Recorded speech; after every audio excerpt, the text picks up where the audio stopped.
On croyait que la démocratie, c'était le pouvoir au peuple. Sarkozy et Merkel ont inventé la démocrisie. Causer toujours, c'est la crise qui décide. Or, il paraît que la crise a décidé de mettre les peuples européens sur la paille à coups d'austérité et de privatisation. C'est devenu une habitude.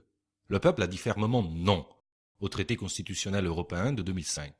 Et on nous a imposé le traité de Lisbonne, qui n'est que son copier-coller.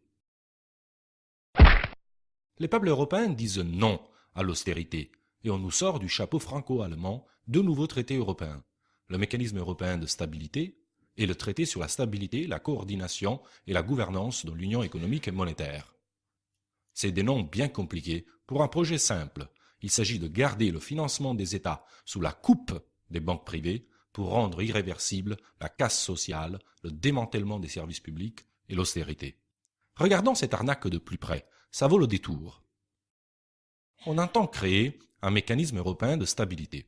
C'est joli, mécanisme de stabilité.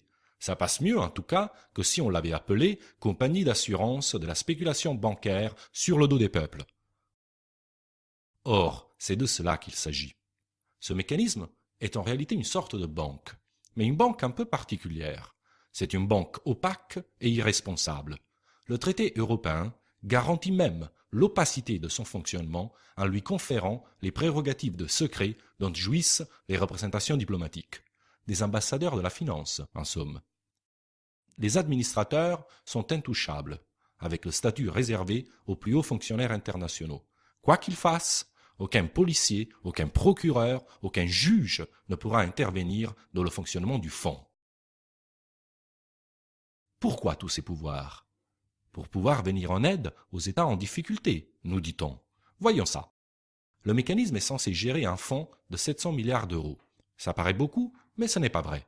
Les États signataires, déjà endettés auprès des marchés financiers, vont dégager progressivement la somme de 80 milliards d'euros pour constituer le capital du mécanisme. Le mécanisme va ensuite emprunter de l'argent auprès des banques privées pour reprêter cet argent aux États en difficulté. En échange du prêt, les États en difficulté vont être obligés de mettre en place des plans d'hyperaustérité. Ils appellent ça la conditionnalité. Si les affaires tournent mal, si les États asphyxiés ne peuvent plus rembourser leurs prêts au mécanisme, alors ce sont les États signataires eux-mêmes qui devront garantir cette faillite jusqu'à 620 milliards d'euros supplémentaires. Dans ce système, les banques privées vont emprunter auprès de la Banque centrale européenne à un taux proche de zéro pour ensuite prêter l'argent de la Banque centrale européenne au mécanisme de stabilité. Le mécanisme, lui, va ainsi être livré au taux spéculatif exigé par les banques privées au lieu d'emprunter directement auprès de la Banque centrale européenne. En somme, cette idéologie libérale folle a conduit les États à soumettre le mécanisme de sauvetage des finances publiques aux banques privées elles-mêmes. Le mécanisme n'est qu'une sous-banque livrée aux financiers. Pour compléter ce mécanisme déraisonnable, un traité sur la stabilité, la coordination et la gouvernance de l'Union économique et monétaire a été mis au point. Dans le petit système mis en place par Sarkozy et Merkel, pour bénéficier du mécanisme, il faut accepter ce second traité. Le mécanisme est un appât. On nous vend d'abord une vilaine carotte, puis on nous met un gros coup de bâton, car l'objectif de ce traité, c'est de faire régner l'austérité et d'écraser les travailleurs. Ainsi, le déficit public sera obligatoirement limité à 0,5%. En outre, les pays ayant une dette publique supérieure à 60% du produit intérieur brut doivent le réduire chaque année de 20%. En clair, priorité absolue au remboursement des banques. Et tous les moyens seront bons pour cela. Réduction globale des salaires, des pensions, réduction drastique du nombre de fonctionnaires. En gros, le traitement de chien réservé à la Grèce sera généralisé. L'essentiel sera de dégager du cash pour assouvir l'avidité des marchés.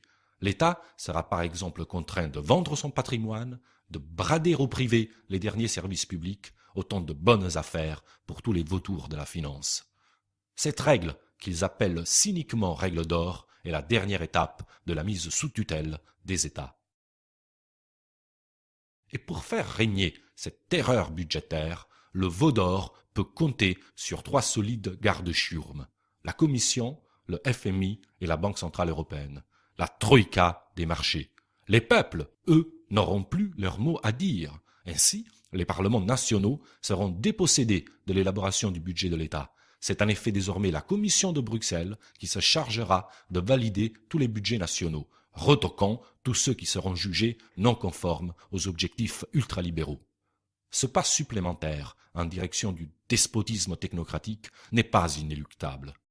Une partie de la gauche, à l'exception du Front de gauche, vient de refuser le combat en laissant passer par un vote d'abstention le mécanisme européen de stabilité, ouvrant la voie à la mise en place du traité.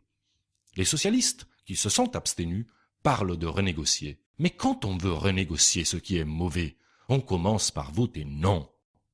Ce que nous voulons, c'est redonner à un pôle bancaire public les moyens de participer au financement des États et de l'économie. Mais ce pôle ne doit pas être soumis aux banques privées, il doit se financer directement auprès de la Banque centrale européenne, ce qu'il a déjà le droit de faire en vertu des termes de l'article 123, paragraphe 2 du traité sur le fonctionnement de l'Union européenne. C'est déjà possible, c'est une affaire de volonté. Nous l'avons, mais sur un sujet aussi important, c'est selon nous d'abord au peuple de trancher. C'est ça la démocratie. Nous soumettrons donc le choix de l'orientation de la construction européenne à référendum. Nous proposerons aux pays et peuples membres de l'Union européenne d'en faire de même, afin de promouvoir ensemble notre développement social et solidaire. L'Europe nous a été volée. Elle a été confisquée par des intérêts économiques particuliers en oubliant l'intérêt général des peuples qui la font exister. Nous voulons retrouver notre Europe. Nous ne voulons pas de cette construction mesquine et clandestine, élaborée dans le dos des peuples européens.